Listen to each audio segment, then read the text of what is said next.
Hello दोस्तों, कैसे हैं आप लोग। आई होप कि आप सब अच्छे होंगे। देखिए, पिछली क्लास में हमने तारों के फॉर्मेशन के बारे में, नक्षत्र और तारामंडल इन सब के बारे में जाना था। तो देखिए, आज हम अपनी क्लास स्टार्ट करते हैं। हम उसके आगे बढ़ेंगे और हम अपने सौरमंडल के बारे में जानेंगे। सौरमंडल और सौरमंडल का जो मुख्य सदस्य है यानी कि सूर्य की संरचना के बारे में भी समझेंगे।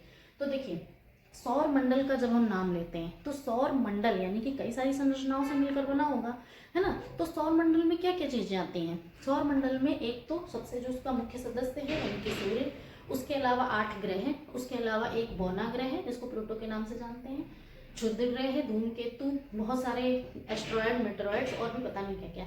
ठीक है, इन सब चीजों से मिलकर के हमारा सौरमंडल बनता है। अब देखिए, जब सौरमंडल बना है तो सौरमंडल की कुछ उत्पत्ति के संबंध में किसी ने कुछ ना कुछ संकल्पनाएं तो दी होंगी। जैसे कि जब ब्रह्मांड बना तो ब्रह्मांड की उत्पत्ति के संबंध में बहुत सारी संकल्पनाएं दी थी, लेकिन उसमें से जो सबसे इंपॉर्टेंट थी वो कौन सी थी, बिग बैंग, जिसके बारे में हमने पढ़ा भी था।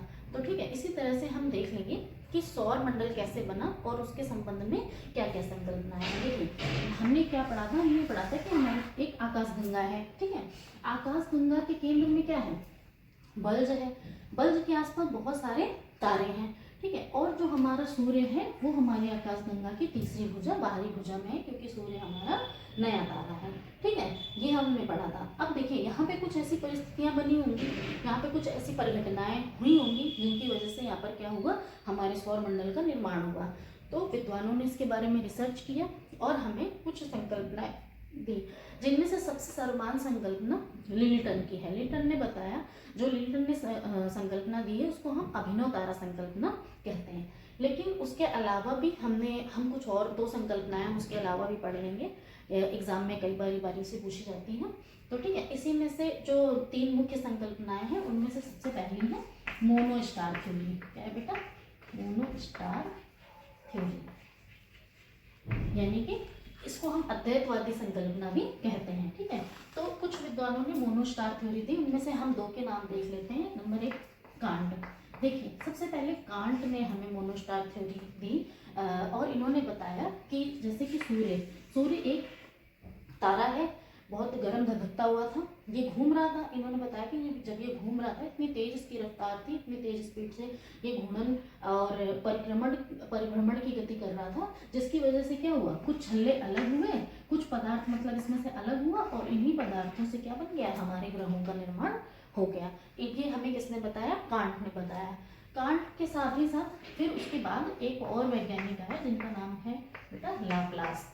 लाप्लास ने कहा कि नहीं जी, ऐसा कुछ नहीं हुआ, अपने आप सूर्य से पिंड बाहर नहीं निकले। इन्होंने बताया था कि अपकेंद्रीय बल की वजह से ये बाहर छल्ले अलग हो गए। इन्होंने कहा नहीं जी, ऐसा नहीं हुआ था, सूर्य का अपकेंद्रीय बल जो है वो इसके गुरुत्वाकर्षण बल से ज़्यादा नहीं हो सकता, इसलिए ये छल्ले अपकेंद्रीय बल के प्रभाव से अलग नहीं हुए। इन्होंने ये कहा कि जब देखिए सूर्य बहुत तेज रफ्तार में घूम रहा था, घूमने की वजह से और बहुत इसका तापमान, इसके बाह्य भाग का जो तापमान था, जो बाहरी हिस्सा था, वहाँ का तापमान बहुत ज़्यादा था स्टार्टिंग में। जब जैसे जैसे धीरे धीरे ये तापमान थोड़ा थोड़ा घटने लगा, थोड़ा थोड़ा कम होने लगा, तो क्या हुआ, ये परतें, बाहर की परतें कांटेक्ट होके अलग निकल गई, ये छल्ले बाहर अलग निकल गए। जैसे हम देखते हैं कि जब हम एग को बॉयल करते हैं और जैसे जब एग ठंडा होता है तो क्या होता है, उसका बाहरी जो आवरण, उसका जो छिलका होता है वो आराम से अलग हो जाता है। ऐसे ही इन्होंने कहा कि जब ये गोला ठंडा हुआ तो इसके बाहर का जो आवरण था वो निकल करके अलग हो गया। ठीक है, इन्होंने ये अवधारणाएं दी, लेकिन इनकी अवधारणाओं में एक त्रुटि थी, इसको हमने सर्वमान्य नहीं माना गया इसको। इसमें क्या त्रुटि थी कि ये जो घूमते हुए पिंड थे, ये जो पिंड है, इनकी जो प्रॉपर्टीज हैं ये इसके पैतृक तारे से मैच नहीं करती। ठीक है, फिर दूसरी संकल्पना आई जिसको हम डुअल स्टार थ्योरी बोलते हैं। क्या बोलते हैं बेटा, डुअल स्टार थ्योरी या फिर द्वैतारक संकल्पना। डुअल स्टार थ्योरी या फिर द्वैतारक संकल्पना, ये किसने दी, तो सबसे पहले इसमें डुअल स्टार थ्योरी में हम जानते हैं चैम्बरलेन को।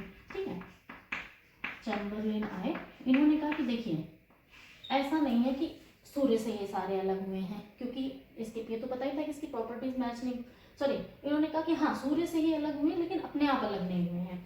कैसे, एक तो सूर्य एक तारा था और साथ ही इसमें एक इसका और साथी तारा था, तो ये क्या कर रहा था, ये साथी तारा इसको क्या कर ले रहा था, बार बार इसमें से कुछ पदार्थ को आकर्षित कर ले रहा था, और जो पदार्थ इसके सापेक्ष आकर्षित हो रहा था उन्हीं से क्या हुआ, अलग अलग पिंडों का निर्माण हुआ और ग्रह बन गए। लेकिन फिर कुछ समय बाद एक और वैज्ञानिक आए, जेम्स जीन्स। इन्होंने कहा कि नहीं जी, ऐसा नहीं हुआ। अब इन्होंने बताया कि जब सूर्य था, सूर्य के साथ एक और तारा था, और जब घूर्णन करते समय जब रिवॉल्यूशन करते समय ये तारा इसके पास आ रहा था, तो ये क्या कर रहा था, इसमें से कुछ संरचना को ऐसे खींच ले रहा था, बाहर बना दे रहा था, इसको ऐसे खींच दे रहा था। और जब ये तारा थोड़ा दूर होता था तो ये छोटी संरचना को खींच देता था।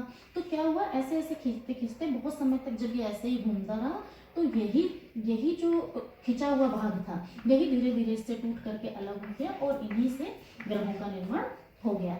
इस तरह से इन्होंने बताया कि इस तरह से हमारे ग्रहों का निर्माण हुआ। लेकिन देखिए बेटा, दोनों ही सिद्धांतों में एक तो कॉमन गलती थी, ये थी कि इन ग्रहों की जो संरचना है वो इसके पैतृक तारे से मैच नहीं कर रही है। दूसरा, इनकी जो घूर्णन की गति, अब देखिए सभी पिंड जो है वो सूर्य पश्चिम से पूर्व दिशा में रोटेशन करता है, और जबकि हमारे सारे ग्रह में से 2 ग्रह ऐसे भी हैं जो पूर्व से पश्चिम दिशा में रोटेशन करते हैं। तो देखिए, आसान शब्दों में समझाऊंगी कि जैसे मान लीजिए एक प्लेट में लड्डू रखे हुए हैं, और उस प्लेट को हम क्लॉकवाइज ऐसे से घुमा रहे हैं, तो क्या होगा, अगर उसमें से एक लड्डू निकल करके बाहर गिरेगा तो क्या होगा, वो उसी दिशा में गिरेगा ना। ऐसा तो है नहीं कि वो ये कह देगा कि नहीं सारे ऐसे प्लेट ऐसे घूम रही, लेकिन मैं तो उल्टा जाऊंगा, माई लाइफ माई रूल, ऐसा तो नहीं कहेगा ना वो।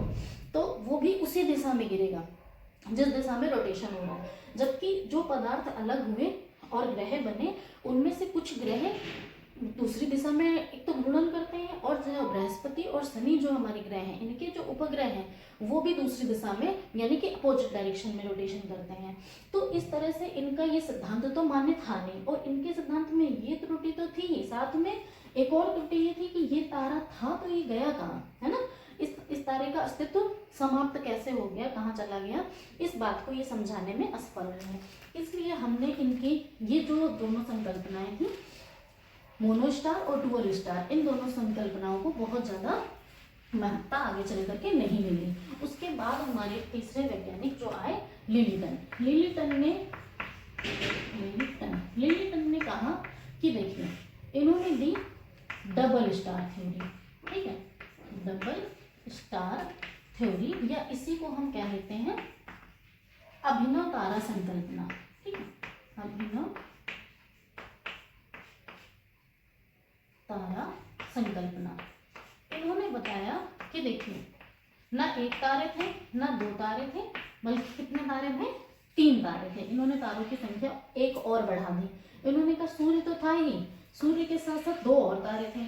मुझे ये समझ में नहीं आता कि 2 तारे थे तो इसका नाम डबल स्टार थ्योरी क्यों था, इसका नाम तो ट्रिपल स्टार थ्योरी होना चाहिए, है ना। तो चलिए देखते हैं। अभिनव तारा संकल्पना में इन्होंने बताया कि सूर्य था, सूर्य के साथ ही साथ 2 तारे और थे। ये तारा जो था ये अपनी पूर्ण अवस्था पूरी कर चुका था, मतलब ये रेड जाइंट स्टार था, है ना। मैंने बताया था ना कि जब तारा प्रौढ़ अवस्था में पहुंचता है तो वो रेड जाइंट बन जाता है, और यहाँ से उसके बाद वो श्वेतवामन तारे में बदलेगा, काले बोने में बदलेगा, या फिर उसमें क्या होगा, एक सुपरनोवा विस्फोट होगा, और उसके बाद क्या होगा, सुपरनोवा विस्फोट के बाद वो न्यूट्रॉन तारा और ब्लैक होल में कन्वर्ट हो जाएगा, है ना। तो ये इन्होंने बताया कि ये तारा जो है वो अपनी पूर्ण अवस्था में था, रेड जाइंट अवस्था में था, और क्या हुआ, इसमें एक सुपरनोवा ब्लास्ट हुआ, एक सुपरनोवा विस्फोट हुआ, और क्या बन गया, एक अभिनव तारा बन गया। ये इन्होंने बताया अभिनव, इसलिए इन्होंने इसका नाम अभिनव तारा संकल्पना दिया है, ठीक है। तो एक अभिनव तारा बना, और जब ये सुपरनोवा विस्फोट हुआ तो क्या हुआ, कुछ पदार्थ टूट करके इधर उधर भी बिखर गया, और ये जो तारा था न्यूट्रॉन तारे में कन्वर्ट हुआ, और बाद में जब इसका सारा द्रव्यमान एक जगह संकेंद्रित हुआ, तो संकेंद्रित होने के बाद ये ब्लैक होल में बदल गया। अब देखिए, ब्लैक होल में जब ये बदल गया तो इस ब्लैक होल का गुरुत्वाकर्षण इतना अधिक था कि इसने इसके भी कुछ पदार्थ को खींच लिया, और जब इसके भी कुछ पदार्थ को खींच लिया तो इससे भी थोड़ा बहुत पदार्थ बच गया, जिसकी वजह से कुछ ग्रहों, कुछ पिंडों, क्षुद्रग्रहों का निर्माण हो गया।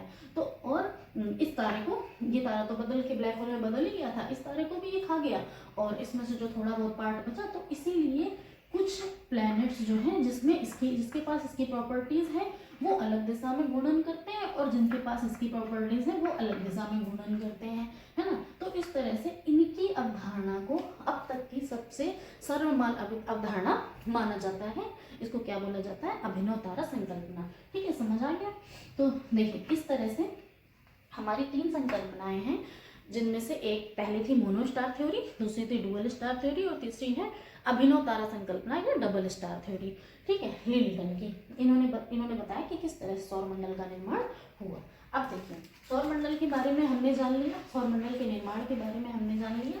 अब हम सौरमंडल के सदस्यों के बारे में पढ़ेंगे।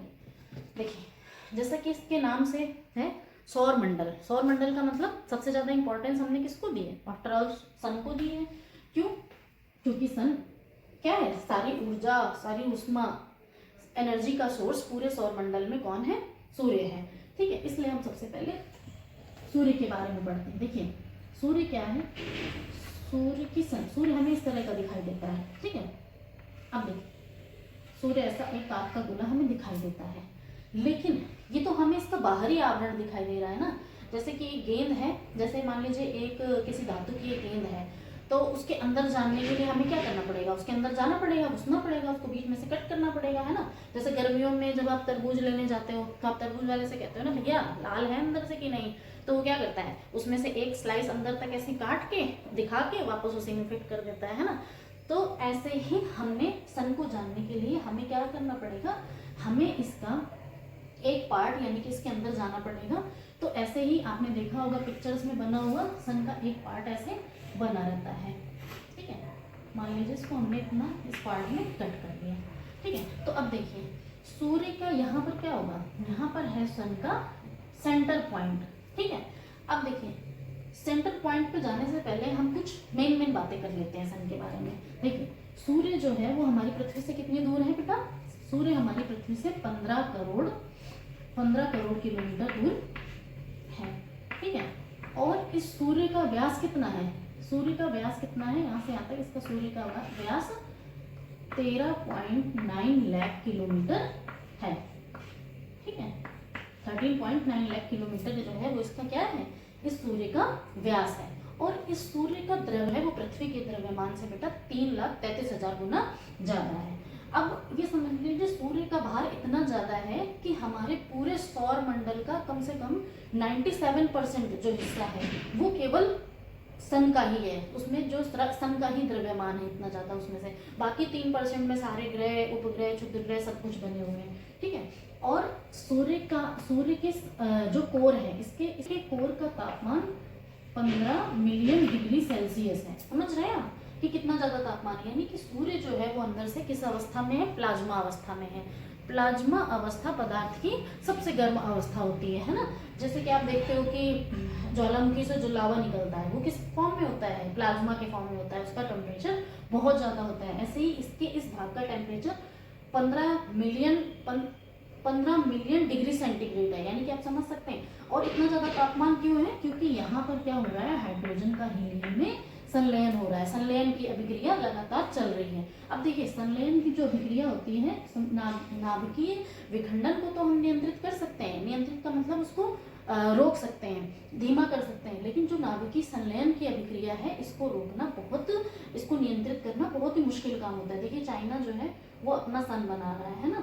उन्होंने कुछ टाइम के लिए क्या किया था? कुछ टाइम के लिए उन्होंने नाभिकीय संलयन की अभिक्रिया को कुछ सेकंड्स के लिए रोक लिया था। वो अपना अलग ही सूरज बना रहे हैं, उनका अलग ही यूनिवर्स है। थोड़े दिन बाद कह देंगे कि भाई हम तो जा रहे हैं पृथ्वी से बाहर, हम अपना सोलर सिस्टम में अपना अलग प्लेनेट बनाएंगे, उसमें रहेंगे। ठीक है, तो देखिए अब नाभिकीय तो हमारे सूर्य के अंदर हाइड्रोजन का हीलियम में संलयन हो रहा है और इसके कोर का तापमान 15 मिलियन डिग्री सेल्सियस है और इसका व्यास जो है वो पृथ्वी के व्यास से 3,30,000 गुना ज्यादा है। अब देखिए क्या होता है जब इस यहाँ पर हाइड्रोजन का हीलियम में संलयन होता है तो क्या होता है यहाँ पे बहुत ज्यादा ऊष्मा उत्पन्न होगी, बहुत ज्यादा प्रकाश उत्पन्न होगा, है ना। तो ये कहाँ जाएगा और किस तरह से गति करेगा उसके बारे में हम देखेंगे कि हमारे तक कहाँ, कैसे और किस फॉर्म में पहुंचता है। तो देखिए ये हो गया सन का कोर पार्ट जहाँ पे हाइड्रोजन का हीलियम में संलयन हो रहा है। इसको हम क्या कहते हैं? कोर कहते हैं। इसका तापमान मैंने आपको बता दिया। ठीक है, अब देखिए इसके बाहर जो दूसरी परत होती है, इसको हम कहते हैं रेडिएटिव जोन या फिर radiative zone, radiative zone, radiative zone. और इसके जो बाहर वाली परत है इसको हम क्या कहते हैं, कन्वेक्टिव जोन, संवहनीय परत, कन्वेक्टिव जोन या संवहनीय परत इसको कहा जाता है। देखिए क्या होता है कि जब यहाँ से ऊष्मा उत्पन्न हुई तो ये विकिरण क्षेत्र है, रेडिएटिव जोन है, तो यहाँ पर क्या होगा, यहाँ पर यही ऊष्मा विकिरण के फॉर्म में एक्स वाई रेज और किस फॉर्म में, और फोटॉन्स के फॉर्म में ये बाहर आएगी। फोटॉन्स क्या होते हैं, देखिए फोटॉन्स क्या होते हैं, फोटॉन्स होते हैं प्रकाश की छोटे छोटे पैकेट्स। प्रकाश जो होता है वो छोटे छोटे पैकेट्स में आगे गति करता है, ठीक है, तो इन्हीं को हम क्या कह देते हैं, फोटॉन्स कह देते हैं। अब देखें ऊष्मा का जो संचालन होता है, ऊष्मा जो एक जगह से दूसरी जगह स्थानांतरित होती है, उसको वो किन किन तरह के तरीकों से होती है, आपने साइंस में पढ़ा होगा, चालन, संवहन, विकिरण, है ना, चालन हो गया, उसमें संवहन हो गया, विकिरण हो गया। तो देखिए चालन कब होता है, जब हम एक लोहे की रॉड को एक साइड से गर्म करते हैं तो धीरे धीरे क्या होता है, दूसरी साइड भी गर्म होने लगती है, इसी को हम चालन कह देते हैं। संवहन जब नीचे से ऊपर यानी हॉरिजॉन्टली चीजें गर्म होती है, जैसे अगर धरती गर्म है तो धीरे धीरे क्या होगा, ऊपर की हवा भी गर्म होने लगेगी, तो इसी को हम क्या कहते हैं, संवहन कहते हैं। और तीसरा होता है विकिरण। विकिरण का मतलब जब रेडियो एक्टिव किरणें गति करती हैं तो इसी को हम क्या कह देते हैं, विकिरण कह देते हैं। तो यहाँ से जो रेडियो एक्टिव तरंगें निकली, जैसे एक्स रेज, वाई रेज, और प्रकाश जो निकला वो छोटे छोटे पैकेट्स के रूप में निकला, जिनको हम फोटॉन्स कहते हैं, ये यहाँ निकलते हैं। अब देखिए ये जो कन्वेक्टिव जोन है, यहाँ से निकले, यहाँ पर क्या होती है, यहाँ पर हाइड्रोजन की सेल्स होती हैं, ठीक है, यहाँ पर हाइड्रोजन की सेल्स होती हैं। तो ये जो प्रकाश है, इस हाइड्रोजन की सेल्स नीचे बड़ी होती है और ऊपर आकार में सक्रिय होती जाती है, छोटी होती जाती है, ठीक है।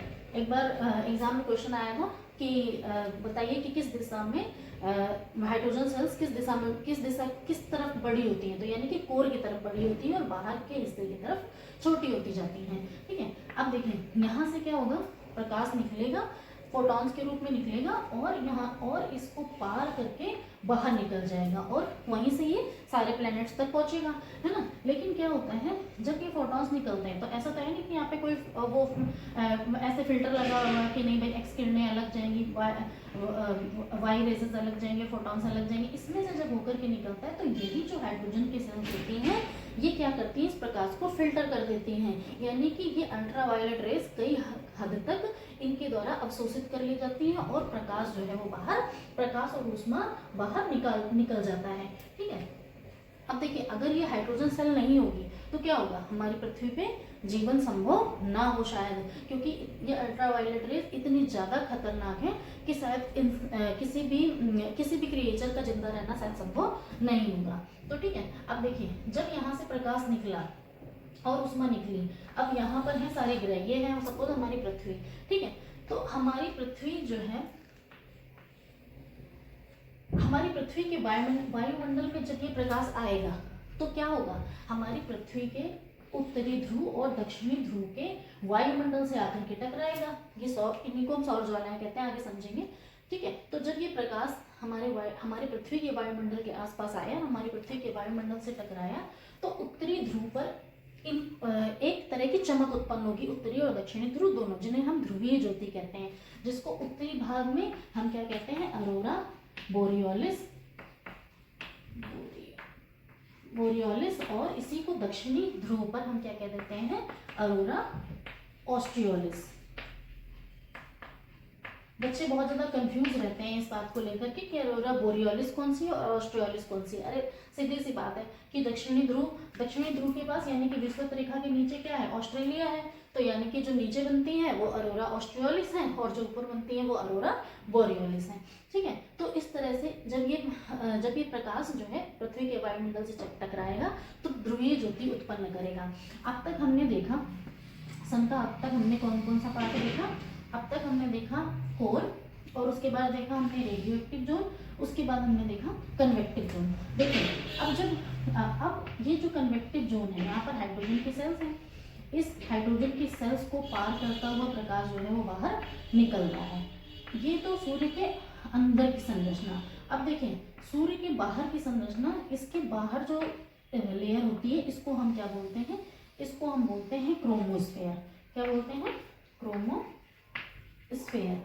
अब देखिए क्रोमोस्फेयर तक आते आते ये जो तापमान यहाँ पर कितना था, 15 मिलियन डिग्री सेल्सियस था, यही क्रोमोस्फेयर तक आते आते कितना हो जाएगा, 27 से 33 तक, 27 से 33 हजार डिग्री सेल्सियस तक हो जाएगा। और उसके बाद की जो परत होती है इसको बोलते हैं हम फोटोस्फेयर। क्या बोलते हैं इसको बेटा? फोटोस्फेयर। और पृथ्वी से हमें सूर्य का जो भाग दिखाई देता है वो यही भाग दिखाई देता है, फोटोस्फेयर। और इसका तापमान 5500 डिग्री सेल्सियस तक होता है। ठीक है, तो इस फोटोस्फेयर में क्या होता है, जब जब प्रकाश निकलेगा तो यही बड़ी बड़ी सौर ज्वालाएं, इन्हीं को क्या कहा जाता है? फेकुला कहा जाता है, स्पिक्यूलस कहा जाता है, स्पिक्यूलस। ठीक है, यही स्पिक्यूलस ऐसे ऐसे हमें सौर ज्वालाओं के रूप में दिखाई देती हैं। ठीक है, और यही सौर ज्वालाएं इसके, क्योंकि ये बहुत तेजी से सन रिवॉल्यूशन कर रहा है, तो क्या होगा, इसके वेग की वजह से क्या होगा, यही पवन चलेगी और यही सौर ज्वालाएं पवन की गति से, मतलब पवन की वजह से गति करते हुए हमारे पृथ्वी के वायुमंडल से आकर के टकराती हैं। अब देखिए यहाँ पर क्या होता है, जो इस परत से, जब इस परत से फोटॉन्स निकलते हैं तो क्या होता है, कई कई पैकेट्स के रूप में फोटॉन्स निकल जाते हैं। और यही जिस जगह से फोटॉन्स निकल गए, मान लीजिए यहाँ से फोटॉन्स निकल गए, तो यहाँ क्या हो गया, यहाँ पे काले धब्बे बनने लग जाते हैं। ठीक है, काले धब्बे जो कि हमें सूर्य की परत में भी दिखाई देते हैं। इन परतों का तापमान कम हो जाता है कंपेरेटिवली अदर पार्ट से। क्यों कम हो जाता है? क्योंकि यहाँ से देखिए, मैंने आपको बताया कि जो प्रकाश है वो फोटॉन्स में, यानी कि पैकेट्स के रूप में गति करता है। और जब यहाँ से बहुत सारे फोटॉन्स निकल गए तो क्या होगा, यहाँ का जो टेम्परेचर है वो कम हो गया। और यही स्पॉट्स, ये जो काले धब्बे होते हैं, इन्हीं को क्या कहा जाता है, इन्हीं को हमने सौर कलंक का नाम दिया। क्या कहा हमने?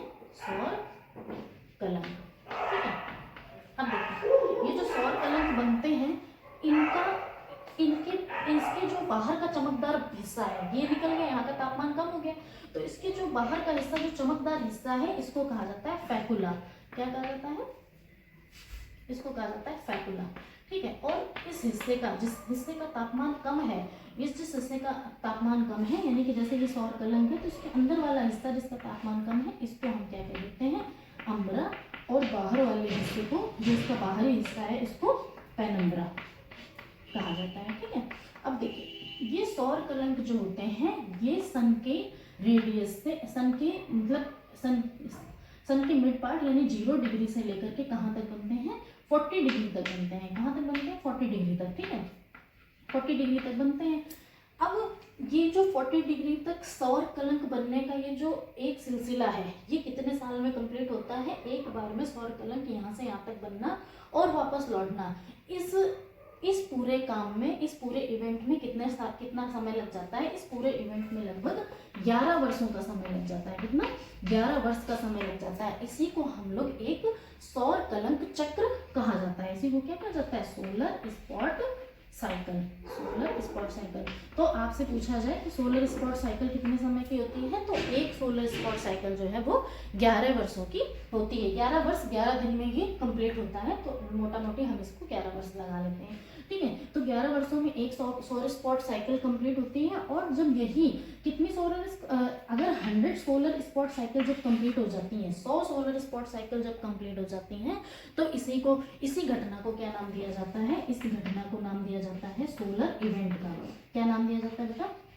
इसी घटना को हम सोलर इवेंट का नाम देते हैं। तो जब से हमें ये पता चला है, जब से हम सौर कलंक को देखने लगे हैं और जब से हम इसकी गणना करने लगे हैं, तब से लेके अब तक में 24 सौर कलंक चक्र, सौर कलंक साइकिल कितनी कंप्लीट हो गई? 24 सौर कलंक साइकिल कंप्लीट हो गई है।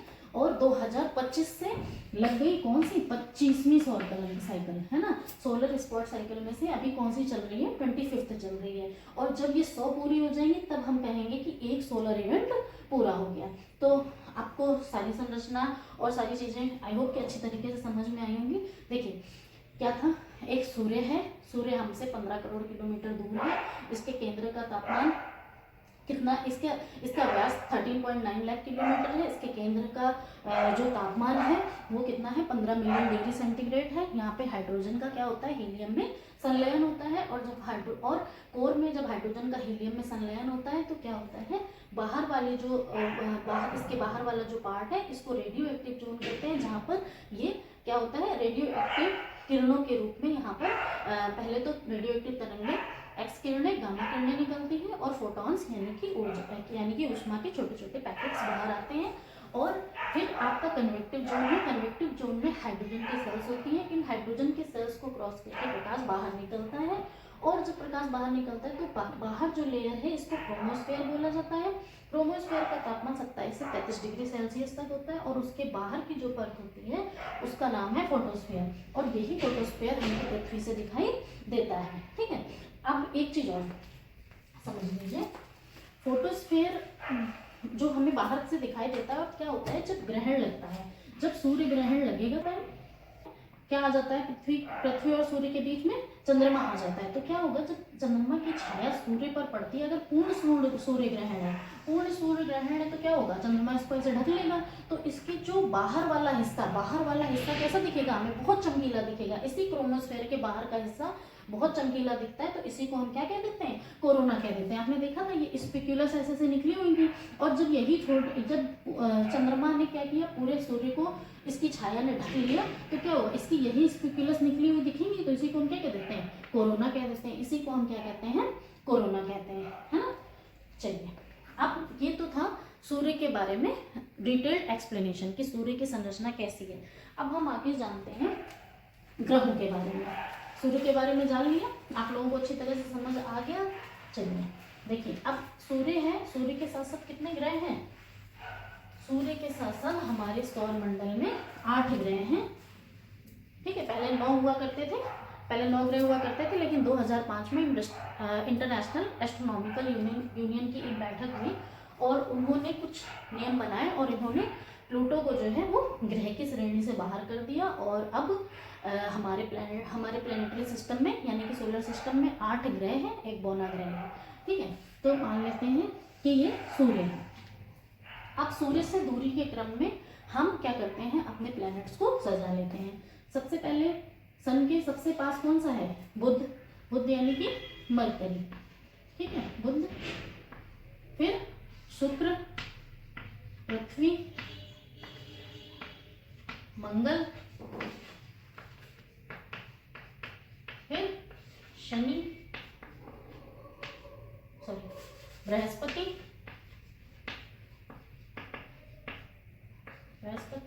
फिर शनि, फिर अरुण और फिर वरुण। ठीक है, तो ये हो गए हमारे 8 ग्रह, ये हैं इनकी ऑर्बिट्स, है ना। एनसीईआरटी पढ़ी है ना आप सभी बच्चों ने, अच्छे से पढ़िए कि नहीं पढ़िए। देखिए, एनसीईआरटी में इन ग्रहों को सूर्य से दूरी के क्रम में लगाने के लिए एक सेंटेंस दिया गया है। क्या है वो सेंटेंस, वो है my very efficient mother just served us nuts. और क्या किया है, इन सबका जो फर्स्ट लेटर है ये क्या रिप्रेजेंट करता है, ये हमारे सोलर सिस्टम के प्लैनेट्स को रिप्रेजेंट करता है। मरकरी, वीनस, अर्थ, मार्स, जुपिटर, सैटर्न, यूरेनस और नेपच्यून। तो ये सब तो आपने पढ़ा ही होगा एनसीईआरटी में। तो देखिए, अब देखिए सूर्य से हमारी पृथ्वी कितनी दूर है, 15 करोड़ किलोमीटर। अब देखिए, सूर्य से जो ये ग्रह हैं, अब देखिए ये ग्रह हैं, सबसे पहले कौन सा आता है, बुध, फिर शुक्र, फिर पृथ्वी, फिर मंगल, फिर बृहस्पति, शनि, अरुण और वरुण। अब देखिए, जो पृथ्वी के पास वाले ग्रह हैं, इन ग्रहों को मतलब इन 4 ग्रहों को, मरकरी, वीनस, अर्थ और मार्स, इन 4 ग्रहों को हम लोग क्या कहते हैं, पार्थिव ग्रह कहते हैं। क्यों कहते हैं वो भी बताऊंगी। पार्थिव ग्रह, पार्थिव या टेरेस्ट्रियल दोनों कह सकते हैं, पार्थिव या टेरेस्ट्रियल ग्रह कहते हैं। और ये जो ग्रह बृहस्पति से लेकर वरुण तक हैं, इनको हम क्या कहते हैं, इनको हम इंग्लिश में भी जोवियन और हिंदी में भी जोवियन, इनको हम क्या कहते हैं, जोवियन ग्रहों की संज्ञा दी जाती है। ऐसा क्यों किया जाता है? क्योंकि देखिए जो ग्रह सूर्य के पास हैं ये भारी पदार्थों से बने हैं। जैसे अर्थ को हमें पता है निफे, अर्थ को हम क्या कहते हैं? अर्थ के कोर में क्या है? निफे। निफे का मतलब निकिल और आयरन, है ना। तो ये सारे ग्रह जो हैं ये बड़े भारी पदार्थों, शैलों और चट्टानों से मिलकर के बने हैं, इसीलिए इनको हम क्या कह देते हैं? इनको हम टेरेस्ट्रियल ग्रह यानी कि पार्थिव ग्रह कह देते हैं। जबकि जो दूर हैं यानी कि बृहस्पति से लेकर के वरुण तक ये जो ग्रह हैं ये मेनली गैसों के गोले हैं, ठीक है। ये गैसों से मिलकर बने हैं, इसलिए हम इनको जोवियन ग्रह, और ये आकार में भी बहुत बड़े हैं। ऐसा क्यों हुआ? देखिए सूर्य के पास जब जो ग्रह सूर्य के पास है, सूर्य का गुरुत्वाकर्षण बल बहुत ज़्यादा था और यहाँ से सौर ज्वालाएं निकलती हैं, तो यहाँ से क्या हुआ? जब ग्रह का फॉर्मेशन शुरू हुआ तो सूर्य के गुरुत्वाकर्षण के कारण जो भारी पदार्थ था वो सारा इधर इकट्ठा होता चला गया और गैसें सौर ज्वालाओं की वजह से गैसें सारी उड़ करके इधर चली गई। अब बृहस्पति ग्रह इतना बड़ा ग्रह है कि क्या हुआ? इसने बहुत सारी गैसों को अपने आप में कैप्चर कर लिया। तो इस तरह से जैसे जैसे दूरी बढ़ती गई वैसे वैसे क्या होता गया? ग्रहों की जो संरचना और बनावट में अंतर आता चला गया। और ये इधर वाले ग्रह सारे जो हैं वो गैसों से मिलकर बने हैं और आकार में भी बहुत बड़े हैं। आकार में पहले नंबर पे बृहस्पति, दूसरे नंबर पे शनि, तीसरे पे अरुण और चौथे पे वरुण। इधर से देखा जाए तो ग्रहों में 4 सबसे बड़े ग्रह ये हैं और 5वीं हमारी पृथ्वी, ठीक है। समझ आ गया? तो इस तरह से हम देखते हैं कि पृथ्वी के सूर्य के पास जो 4 ग्रह हैं ये भारी पदार्थों से निर्मित हुए और ये ग्रह छोटे हैं। और दूसरी बात, छोटे होने के साथ साथ इन 2 ग्रहों के पास तो कोई उपग्रह नहीं है, पृथ्वी के पास उपग्रह है। और जबकि जैसे जैसे इधर आते जाएंगे वैसे वैसे उपग्रहों की संख्या भी बढ़ती चली जाएगी, ग्रहों का आकार भी बढ़ता चला जाएगा और गैसियस फॉर्म में है ये सारे ग्रह, इनमें गैसों की भी अधिकता पाई जाएगी, ठीक है। तो अब देखिए जो सूर्य से प्रारंभ में 4 ग्रह हैं यानी कि बुध, शुक्र, पृथ्वी और मंगल, इनको पार्थिव ग्रह, टेरेस्ट्रियल ग्रह या फिर आंतरिक ग्रह की संज्ञा दी जाती है। क्या कहा जाता है इनको? हम आंतरिक ग्रह भी कहते हैं। और बृहस्पति से लेकर वरुण तक जो भी ग्रह हैं इनको हम बाह्य ग्रह या जोवियन ग्रह कहते हैं, ठीक है। अब देखिए मंगल और बृहस्पति के बीच में है एक क्षुद्र ग्रह की पेटी। क्यों है यहाँ पर क्षुद्र ग्रह की पेटी? क्या हुआ? वही कि यहाँ से सारी जितना भी सौर ज्वालाओं की वजह से जितनी भी गैसेस थी, हवाएं थी, वो सारी गैसेस इधर चली गई और यहाँ पर गैसों के बड़े बड़े पिंड बन गए। और इस गैस से बना हुआ बृहस्पति ग्रह जो हमारे सौर मंडल का सबसे बड़ा ग्रह है, इसने क्या किया? जितना भी छोटा छोटा पदार्थ बच गया था, इन पिंडों के निर्माण के बाद जितने भी छोटे छोटे पदार्थ बच गए थे, बृहस्पति ग्रह ने सबको अपने पास खींच लिया। और अगर यहाँ होता, इसके आसपास होता तो सूर्य खींच लेता, छोटे छोटे पिंडों को सूर्य खींच लेता, है ना, क्योंकि सूर्य का गुरुत्वाकर्षण बल यहाँ पर ज्यादा है। तो इधर जितने भी चीजें थी वो यहाँ से यहाँ तक का पार्ट क्लीन हो गया, यहाँ से सूर्य ने खींच लिया और यहाँ पर इस बेल्ट में जो क्षुद्र ग्रह थे उन सबको किसने खींच लिया? बृहस्पति ने खींच लिया, क्योंकि बृहस्पति का आकार और गुरुत्वाकर्षण बहुत ज्यादा है तो इसने खींच लिया। इसीलिए हम लोग बृहस्पति ग्रह को बेटा क्या नाम देते हैं? हम लोग बृहस्पति ग्रह को वैक्यूम क्लीनर का भी नाम देते हैं। इसको बृहस्पति ग्रह को हम वैक्यूम क्लीनर भी कहते हैं, क्योंकि इसने क्या किया? यहाँ से सारे क्षुद्र ग्रहों को समेट करके मंगल और बृहस्पति के बीच क्षुद्र ग्रह की एक पेटी बना दी, और जिस वजह से हमारे ये सारे ग्रह जो हैं क्या सेफ हैं, है ना। अब इधर क्षुद्र ग्रह आ ही नहीं पाएंगे। और पहले क्या होता था, कई बार अभी भी देखते हैं हम कि कुछ क्षुद्र ग्रह यहाँ आ जाते हैं और ऐसा भी होता है कि क्षुद्र ग्रह पृथ्वी से टकरा जाएगा। अभी देखिए लास्ट ईयर एक वीडियो बहुत वायरल हुई थी, एक्चुअली एक मीम थी, बहुत वायरल हुई थी, जिसमें एक क्षुद्र ग्रह आने वाला था और पृथ्वी से टकराने वाला था। नासा ने दिया था कि अब पृथ्वी से क्षुद्र ग्रह टकराने वाला है। तो उसके अगले दिन जब वो क्षुद्र ग्रह नहीं टकराया तो उसके अगले दिन एक मीम बड़ी वायरल हुई थी, जिसमें मोदी जी जो है वो अर्थ के ऊपर सीढ़ी लगा के चढ़े हुए और उन्होंने क्षुद्र ग्रह को एक थप्पड़ मारा और वो उसका मुंह दूसरी तरफ हो गया, है ना। तो ऐसे चीज़ें, इतने तेजस्वी लोग हैं, ये सब करते रहते हैं। चलिए देखते हैं। तो ये क्षुद्र ग्रह की बेल्ट यहाँ पर पाई जाती है, इसलिए और बृहस्पति ग्रह की वजह से सारे प्लैनेट्स जो हैं वो क्या करते हैं? वो सेफ बचे हुए हैं, है ना। और बृहस्पति ग्रह जो है वो अपनी दूरी पर 12 साल में एक चक्कर पूरा करता है। बृहस्पति ग्रह हमारे सौर मंडल का एक तो सबसे बड़ा ग्रह है। दूसरी बात, ये इन सारे ग्रहों की क्षुद्र ग्रहों से रक्षा करता है, यानी कि इसने सबको खींच करके यहाँ पे क्षुद्र ग्रहों की एक बेल्ट बना दी। इसकी वजह से पृथ्वी पर जीवन संभव है और दूसरे ग्रह जो है ये भी सेफ है। इस वजह से इस बृहस्पति ग्रह का आभार प्रकट करने के लिए, क्योंकि बृहस्पति ग्रह 12 साल में सूर्य का एक चक्कर पूरा कर पाता है, इसका आभार प्रकट करने के लिए हम क्या करते हैं, हम 12 साल में जब ये अपना पूरा एक चक्कर करके आता है तो हम इसी 12 साल में महाकुंभ का आयोजन करते हैं। देखिए हमारे ऋषि मुनि मनीषियों की साइंस कितनी आगे थी, है ना। तो उन्होंने इसीलिए वो बृहस्पति के प्रति यानी कि गुरु के प्रति अपना आभार व्यक्त करने के लिए 12 साल में एक बार महाकुंभ का आयोजन कराते थे। मतलब करते हैं अभी भी, जब से कि महाकुंभ चल रहा है। तो देखिए महाकुंभ होने के वैसे तो और भी कई सारे कारण हैं, लेकिन उनमें से जो एक मुख्य बड़ा कारण है वो ये है, ठीक है। तो चलिए अब हमने क्या देखा, हमने देखा सूर्य के बाद क्रम से सारे ग्रह देखे। अब ग्रहों का जो डिटेल डिस्कशन है 1 बाय 1 वो हम अगली क्लास में करेंगे, ठीक है। तब तक के लिए बाय। आप लोग अपनी एनर्जी सेव करते रहिए, अपने के साथ साथ ये जो इन्वायरमेंटल एनर्जी है इसको सेव करते रहिए, इन्वायरमेंट की रक्षा करिए और खुश रहिए। बाय।